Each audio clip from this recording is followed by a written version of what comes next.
is Ace from iTrep Academy. iTrep, Utrep, we all trep off the internet. Welcome again to another quick tutorial. This is going to be iTrep Ecom case study, all right? So in the last video, we went over how anyone without any prior experience, knowledge, any sort of, like I mentioned, experience in e-commerce can build a store and have that store built, designed, and ready to make sales within 24 hours. That was the last video. If you haven't checked it out, please go back. Again, it's how to build your own potential six-figure online store within 24 hours. That's the video, right? So in this video here, we're going to talk about the what is it going to take you actually to turn what you've built into a six-figure e-com store. All right, so how we built 0 to 6 figure e-com stores from scratch. All right, so just follow along with what we got going on. So the platforms we use. So today we're going to give an example because just when I got started in e-commerce, the only platform that was available at the time was Shopify. Not the only one, but it was the one that we were able to use to make the most impact as quick as we possibly could, right? So I got started with Shopify. So you're actually going to see some of our Shopify results. And then later on, we transitioned into Commerce HQ, which gave us a little bit more advantages than we actually had with Shopify.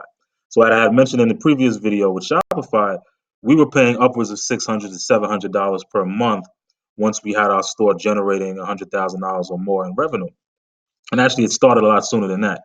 But once you start making sales and you start getting success with Shopify, you will be paying more than those standard $30, $90 fees per month. Okay. So one of the advantages that we had with Commerce HQ is the ability to have low monthly service fees per store. In fact, we paid $99 a month and had access to 3 or more stores that we can build off of. All right, there's 0 transaction fees. We had all the third-party apps that we needed that we could get from Shopify, but with Shopify we have to pay for them. With Commerce HQ, they came free. Proven products is a huge benefit. Proven products plus ad copy plus the Facebook targeting. That is a huge advantage that you're going to have. Shopify is not going to offer that to you. And in Commerce HQ, as we reviewed in the last video, in what they call the Accelerator app has 600 plus products that anyone can go in, load their store up with. Those products come with reviews. Those products come with the pictures. They come with descriptions. They also come with who the supplier is. If you're doing drop shipping, is what we're talking about here. It came with all the supplier information that you needed, the cost that you would incur for the cost of the product, as well as what your margins would be based on whatever price you want to sell that product for. So that Accelerator app is a gold, right? That's gold. That's a gold mine for anyone who's interested in starting drop shipping. And of course, there are many other advantages that came with Commerce HQ. So we decided to transition over to Commerce HQ. So in the tutorial that we're going to go through today, you're going to see results both from Shopify as well as Commerce HQ. Okay. So here's some Shopify results. When I first got started, I got started in December of 2015. And I ran this Shopify store for 2 years until the end of 2017. And here's the revenue that we received during that time. Actually, when I say we, I really mean me because I was operating the store by myself. My wife helped me, of course, and she was doing some other things on the side as well. But I primarily was the primary driver of this particular business here. Okay, and as we grew and further grew into other businesses, of course, I incorporated other people to get involved because teamwork makes the dream work, right? So here are the results that I received over that 2-year span working with Shopify. That's $843,032.98.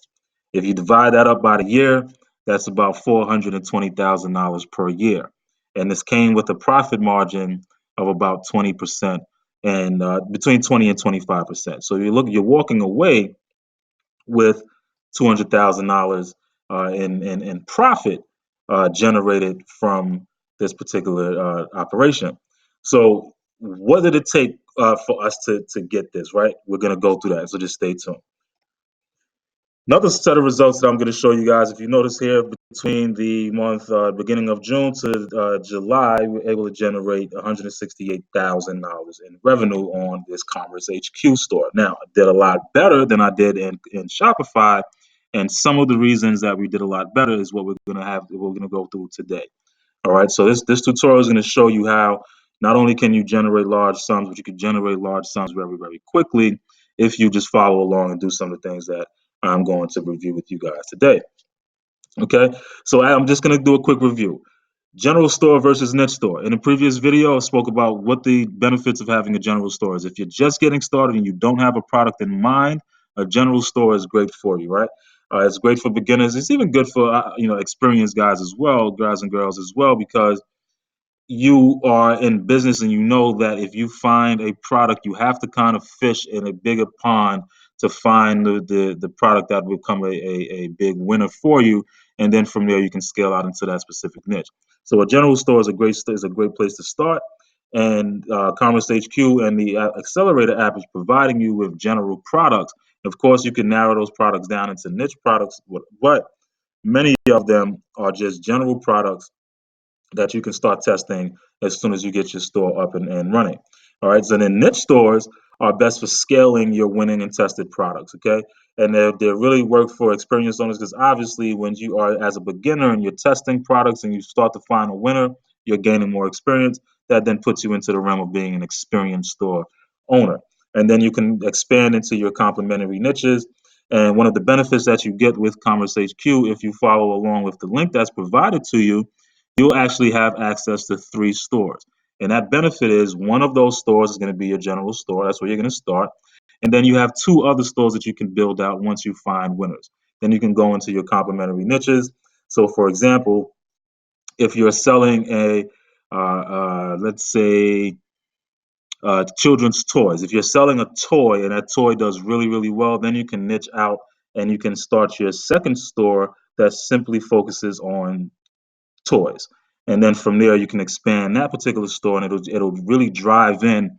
You'll start to notice that you'll get a lot more average order value because people are looking around that store. They're finding complementary products that fit what they were already buying. Huge benefit. You don't get any additional stores with Shopify when you start a Shopify store. That one store is what you're stuck with unless you're willing to go out and pay another monthly fee for another store. Okay. So another review is we're going to go over product research and selection. What did we use to generate products that were winning products? With Commerce HQ, we use the Commerce HQ Accelerator app. With Shopify, we use paid media spies such as Commerce Inspector and AdSector. And what those companies do, they go and they scan the internet and they find what other people are selling. They're able to use pixel data.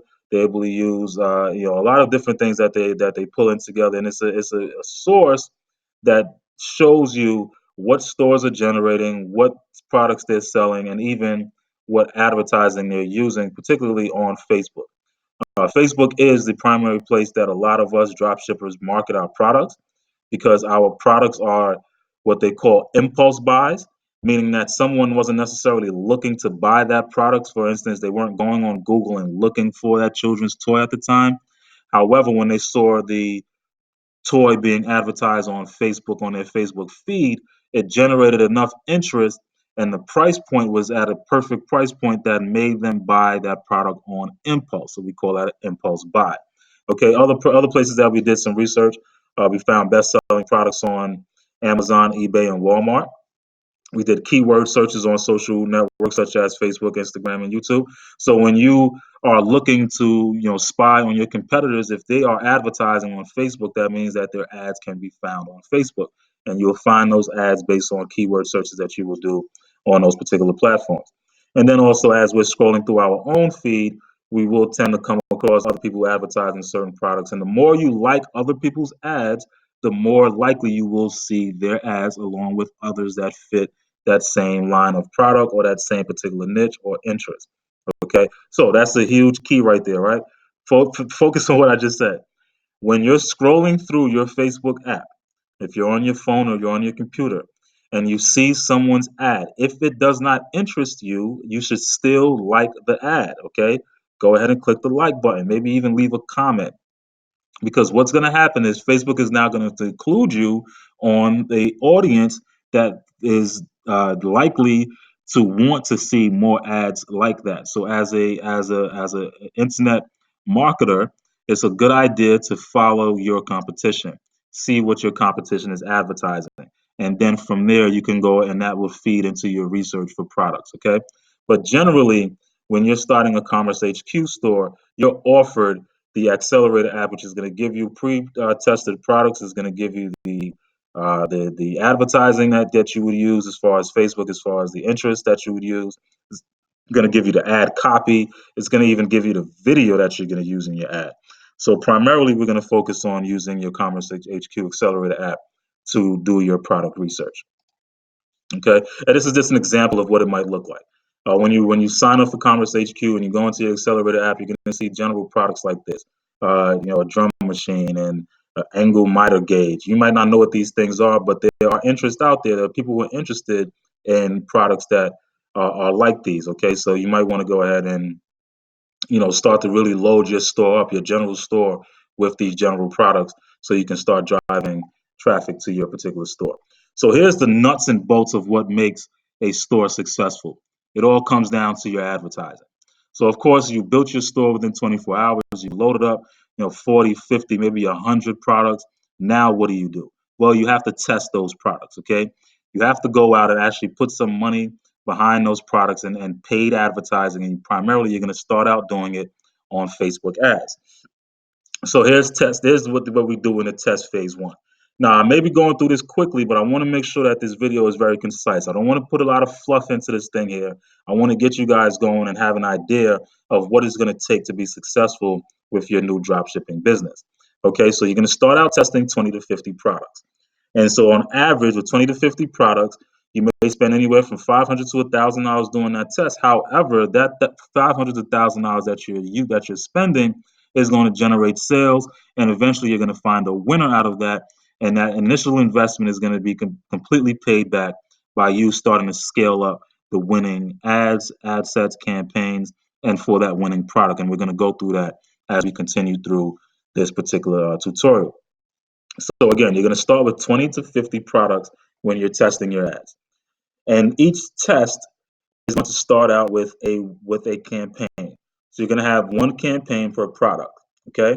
And that campaign, you're going to set your budget at the campaign level. So that's what this means here. $15 to $20 campaign budget optimization, and you're going to be using the purchase conversion. Now, a lot of people will tell you, hey, you want to go out there and you want to test the market. You want to put out a PPE, right? Which is a engagement ad, meaning that that Facebook is gonna find people who are likely to engage on your page post. Okay, but we're here to sell. We're not here just to have people engage on our post. Everybody and anybody can just click a like or make a comment or maybe a share or even sit around and watch 3 to 5 seconds of your video. However, we want Facebook to focus on who is likely to purchase. So we're going to make sure that we set your campaign with this budget as a test budget, and we're going to make our ad sets purchase conversion ad sets. Okay. Now, if you notice here, we have a campaign and we have 3 ad sets under that campaign. It says ad set 2 here. It should be ad set 3. So ad set 1, 2, and 3. Then we're going to have 3 ads. 3 ads is going to be you're going to have one video for the ad. You're going to have 3 different ad copies, right? So you're going to have a different phrase or ad copy that's going to be used to draw the attention of that particular person who's watching your ad. And then you're also going to use 3 different thumbnails. And the thumbnail is simply going to be a picture of the product. You're given multiple pictures of a product when you are using the Accelerator app. So you'll just go ahead and use 3 different pictures on those thumbnails. Okay, now the ad sets, you're going to have a broad interest ad set, which is going to have an audience size of 5 million or more. That can be ad set number 1. Ad set number 2 will have a flex interest ad set with 2 million or more. So what flex means is that you're going to have one ad set that is, you're going to have in your interest box, you're going to put in toys. And then in your second one, you're going to maybe put in Amazon and eBay or whatever else, right? And you're going to narrow down your audience. So the more you flex your audience, the smaller the audience size is going to be. So if you notice here, broad interest is going to be 5 million. When you flex it, you're going to go down to 2 million, okay? And that's just on average, right? But that's just to give you an idea that you want to have 2 million plus on your flex ad sets. You want to have 5 million plus on your non-flex ad sets. And for the third ad set, and it's up to you, you can put just 2 ad sets in the campaign. But you also, if you're doing a budget such as $20, you may even want to get away with putting a third ad set in there And in particular, it could be depending on how much interest you actually have. So for a toy, you can have interest of all the toy companies, toy manufacturer companies. Those are general interests, right? You can also have interest for all the toy magazines or blogs or publications and things like that. And then also, when it comes to toys, you can also target parents of children of a certain age, whatever age it is likely to play with that particular toy. So you have a wide arena of different interests you can target. So the more interest you have, you may actually start out with having 3 ad sets in that particular campaign. So you're gonna go ahead and launch those, right? So you can do that for 20 to 50 products. And again, you're given with Commerce HQ, you are given 3 different targeting interests, and that's why we're going to have 3 different ad sets in that particular campaign. All right.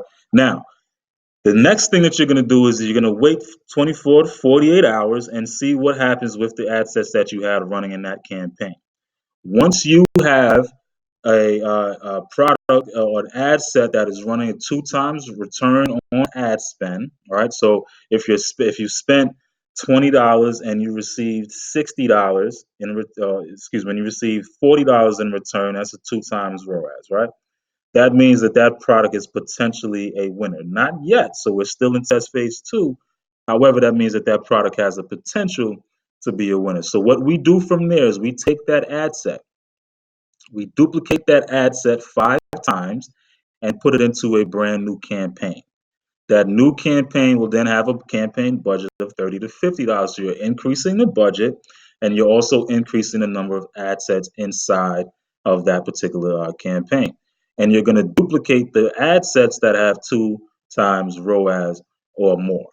All right. 3 duplicates of the best performing ad. So you're also going to notice that the ad set that has the 2 times ROAS, if you go into your ads, you will then find that there's maybe 1 or 2 ads that are actually working. Now, remember, you started out with 3 ads. They were completely different. They used the same video. However, they had different ad copy and they had different thumbnails. So now that you have some results, you can then go look at the ad and see what ad was working best, and you're going to duplicate that ad 3 times and place it into your new duplicated ad set. Now, this is the information that I'm going through right now is not necessarily for beginners, right? So this is a little bit more detailed. This is a little bit more in depth. And again, for those of you who are not following along exactly what I'm saying, of course, you send us a message and we can have ways of giving you guidance as to where you even get started with a lot of this. Of course, stay tuned. Make sure you subscribe, comment, and like. Anything that we post, you're gonna get a notification about it as far as the videos, and that way, you'll be able to stay up to date with the different tutorials that we're going through. But I want to make sure that you guys are following along with me. So the more experienced guys, you probably have a little bit more experience. You definitely understand what it is that I'm saying. So you started out testing 20 to 50 products. 48 hours later, you go and you review your results, and you see that you have an ad set that's winning in a campaign. You're going to duplicate that ad set 5 times. Inside of that ad set, you are going to duplicate the winning ad 3 times. And each of those ad sets are going to share those 3 ads, okay? So you can definitely do your 3 duplicates of your best performing ad. Then you're going to duplicate the campaign if ROAS is 2 times or greater. What does this mean? So when you first saw that you had a winning product, if the campaign wasn't doing that well, right, you are just duplicating the ad set into a new campaign. However, if you had 2 or 3 ad sets in a campaign and the campaign itself was doing 2 times or more in ROAS, you can simply go ahead and duplicate that campaign, and then you're going to set your campaign budget to $70 for the campaign budget optimization. Okay. Now, you've gone through testing phase 1 and testing phase 2. Now you have results. So it's been 4 days, right? So it's been 48 hours on your first testing phase, another 48 hours on your second testing phase. And you've had 20 to 50 products that you've tested. So now you have sales, all right? Now you can continue allowing those ad sets to keep working in your testing phase without going straight into your scale phase, okay? But if you really have 50 plus sales and you're doing really well on your particular ad sets, now it's time to go into your scale phase 2. All right. So in scale phase two, you're looking for 50 plus sales, and they must be at 2 times ROAS. Okay. Especially if your campaigns are at 2 times ROAS, not just your ad sets, but your campaign is running at 2 times ROAS. You're going to duplicate the winning campaign along with the active ad sets. So, of course, you've turned off the ad sets that were not doing well. If they were below 2 times ROAS or didn't get any results at all, you turn them off. You keep the ones who were working really well, you keep those on. Okay. You never change an ad set if it's working. You never turn it off if it's working. You never make any edits to it if it's working. Same thing for a campaign. Okay. So we keep that very simple. All right. So you'll duplicate your winning campaign along with active ad sets and ads to a new campaign and increase the budget of the campaign by 50 to 100%. All right. That is key. All right. You see here is that you in your test phase two, you had a campaign that was doing really well. You have 50 plus sales in that campaign and it's operating at 2 times ROAS. You then duplicate that campaign to a new campaign, has the same active ad sets that you had before, same active ads. However, you've increased the budget on that campaign by 50 to 100%. If it's doing really well, duplicate it twice and set two different budgets. Right? So you set a campaign budget of 50% on this one and a campaign budget of 100% or more on the other. And if you notice that you're gonna actually increase your ad spend in multiples, and it's going to generate even more sales for you. Now, you run this scale phase one, you run that for about a week, all right, because you're going to still have other test ads that you're running. You're going to have your test phase two ads running, and those are generating, and they're starting to optimize a little bit more. And so now you want to make sure that you are definitely keeping an eye on what you have here. And we use our KPIs. And KPIs, I'm going to put a note in the description of this video to give you an idea of what the KPIs are. For instance, your cost per click. If you're spending less than $2 per click, you're on the right track. If you're spending more than $3 per click, you need to turn that particular ad set off, right? Another KPI is your ROAS. That is the primary KPI that we use. If your ROAS or your return on ad spend is not 2 times or more, then generally you're not going to be making any profit with that particular product. And of course, now you need to do your own math and figure out, because sometimes you can get away with 1.8 times ROAS, even as low as maybe 1.5 times ROAS, but you have to have enough profit margin built into that product for that 1.5 times ROAS to make sense. Okay, so we do have other KPIs and other things that you'd have to pay attention to in order to determine whether or not you're going to keep an ad set running or you're going to kill it. But this is just scale phase two, the scale phase one. So now we're going to move over into a different thing than what you're going to do when it comes to scale phase one, is that now that you have 50 plus sales, you can start to create lookalike audiences. And the lookalike audiences that generally we create are the add to cart lookalike audience, the initiate checkout in our lookalike audience, and your purchase lookalike audience. And we turn those into ad sets. So your add to cart lookalike audience is going to be in one campaign, initiate checkout another campaign, and your purchase into another campaign. All right, so there's going to be three different campaigns. Each of those campaigns are going to have 10 ad sets, and those 10 ad sets are going to be the percentages of the lookalike audience that you are using in that particular ad set. So from 1 to 10. You're going to do an ad set for 0 to 1%, another ad set from 1 to 2%, another ad set for 3 to 4%, and then all the way down the line until you get down to the last ad set, which would be from 9 to 10%. And of course, you're going to have a duplicate of the winning ad inside of each of those ad sets. And you're going to set your campaign budget, okay, to $50 or more. So again, just follow through. Create 3 campaigns to house your add to cart, initiate checkout, and purchase lookalike ad sets. 5 ad sets using the lookalike only, and another 5 flexed with winning interest. Okay, so you can do it one of two ways. You can have all 10 of your lookalike audiences built up into 10 different ad sets, or you can set it up so that it goes from 0 to 2%, and then from 2 to 4%, 4 to 6%, 6 to 8, and then 8 to 10. That's 5 ad sets. And then you can take each one of those and flex them against the winning interest from your previous test phases. Now, I know this might get a little bit complicated, but you guys, for those of you who have the experience, this is who this video is really for. For those of you who have, actually go out there and actually, do the work and actually put some work into what it is that you're trying to build, you're probably following along pretty easily. All right. And of course, you're going to use the KPIs to optimize your winners and kill losers. And of course, you can duplicate your winning lookalike ad sets into new $50 campaigns. So your duplication is the name of the game when it comes to how you're going to generate, a lot of revenue really quickly inside of your marketing efforts. And then with scale phase two, you have at least 200 sales recorded by your pixel. You have 30 to 50,000 views on your winning ad video. So you're going to duplicate your winning lookalike campaigns. You're going to duplicate the campaign, and inside of that campaign, you're going to have active ad sets and ads because, of course, you turned off the ones that weren't working and you left on the ones that were. So when you duplicate them, the only active ad sets inside of the duplicated campaign will actually be the ones that you left on. Okay, and then you're going to do a simple increase of the budget by 50 to 100%.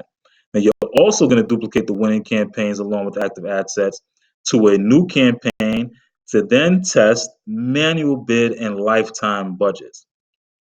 So with your manual bid, you're going to do a max bid of no more than 3 times your CPA, which is what you are paying for to acquire a customer. So if you're selling a $40 product and you're getting 2 times ROAS, that means that you're spending $20 to generate that $40.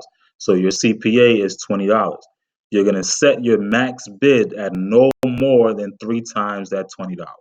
So that means no more than $60 for that particular bid. All right. And with lifetime budgets, you're going to set them to an average of $50 per ad set per day. So what does that mean? That means that if you're operating on a 7-day week, okay, so in 1 week, and you're looking at one ad set, that means 50 times 7 is $350. You're going to set a lifetime budget of $350 to run for 7 days. And that means that it's going to average out to about $50 per day on that ad set. All right. But make sure that you review your manual bid results every 2 to 3 hours, because if you're setting it really high, Facebook is going to spend that budget really quickly. And as you review it and you notice that it's spending too much too fast, you're not getting the results that you would like, then you reduce your bid by about 10% or more if you feel comfortable reducing it by more. The more you reduce your bid, the less of your budget Facebook is going to spend. Of course, you're going to use KPIs to optimize your winners and kill your losers. And you're going to repeat until 200 to 300 sales are made for that particular product. Again, if it's not broken, don't fix it. Leave your winning ad sets alone. You have to leave them alone because in general, if you change an ad set, if you change a campaign, then likelihood that your results are going to change as well. So please, we've shown how you can go from testing 20 to 50 products really quickly by putting 15 to $20 budgets on a campaign. And when something starts to win, you go ahead and you duplicate that ad set. You keep the winning ad going along into a new campaign. And you're increasing your budget. So if you have 20 to 50 products, then you're raising your budget very, very fast in order to drive down results on your winning ad set. But you're using your KPIs to shut off ad sets that aren't working so you're not wasting money. And as you start to generate 50 or more sales, then you move into scale phase one. You start to duplicate your winning campaigns. You're also duplicating your winning ad sets into new campaigns as you were doing in test phase two. You're increasing your budgets on your campaigns that you're duplicating by 50 to 100%. And you're also keeping an eye on those KPIs to make sure you're not wasting your money. All right.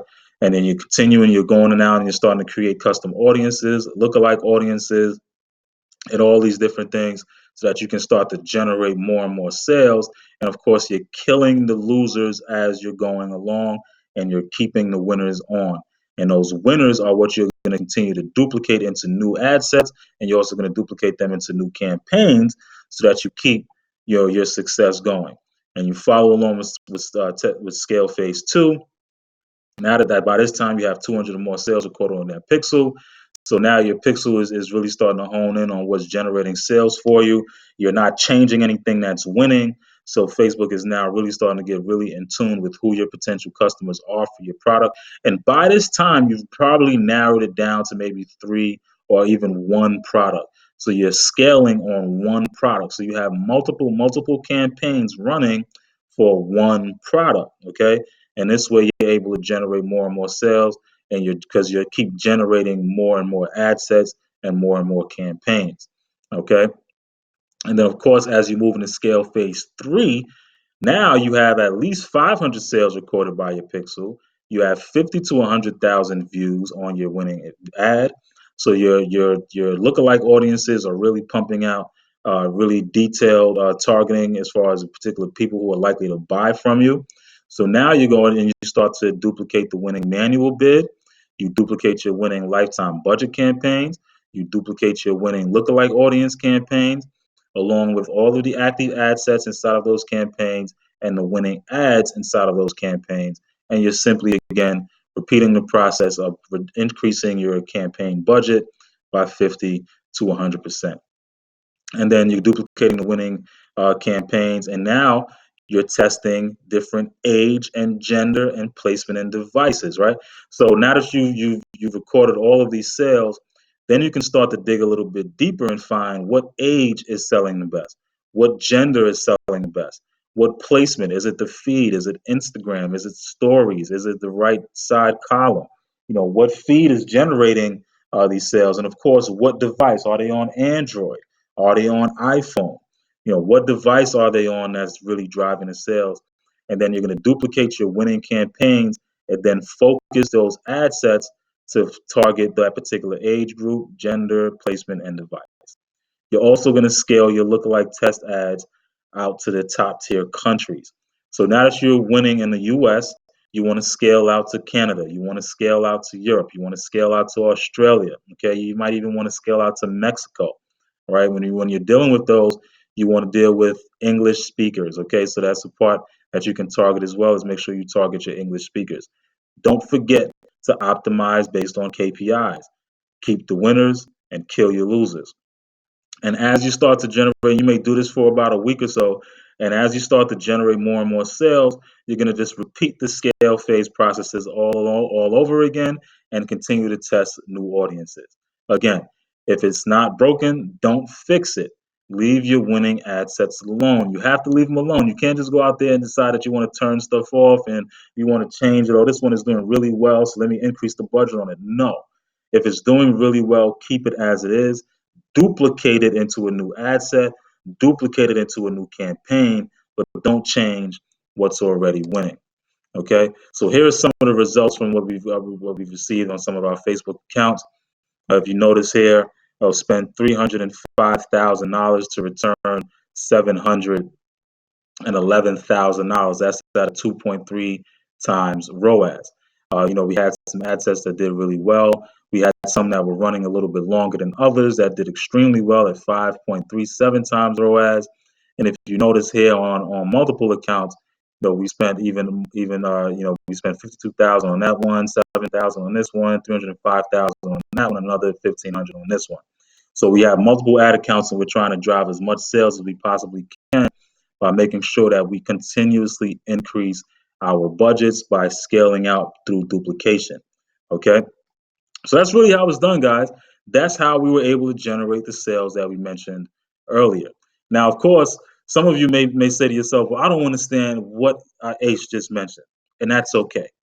What I implore you to do is send us a message and say, hey, I see that you guys are getting results. You guys obviously know what you're talking about, or I just need some help. I need you guys to kind of guide me along through the process. Hold my hand a little bit. Just show me what it is that you're doing and exactly how is it that you're doing it. Of course, I want to keep this video brief. I want to show you guys what it's going to take in order for you to generate the amount of sales that we showed you earlier. But if you have other questions, if you have comments, please leave your questions, leave your comments, send us a message. You can follow me at iTrep at Trep Life Ace on Instagram. You can look me up, Trep Life Ace on Facebook. Send us a message. If you're a client of ours, then you're already in our iTrep Academy group. Ask your questions in there. We can get more in depth and really show you the ins and out by going into your ads manager and showing you how you can generate the amount of sales that we were able to generate today. So that's the end of this video, guys. We're keeping it brief and short. Again, this is iTrep Academy. This is what we're all about, giving you the jewels, no fluff, showing you everything that you need to know in order to make money on the internet. iTrep, you trep, we all trep off the internet. Peace.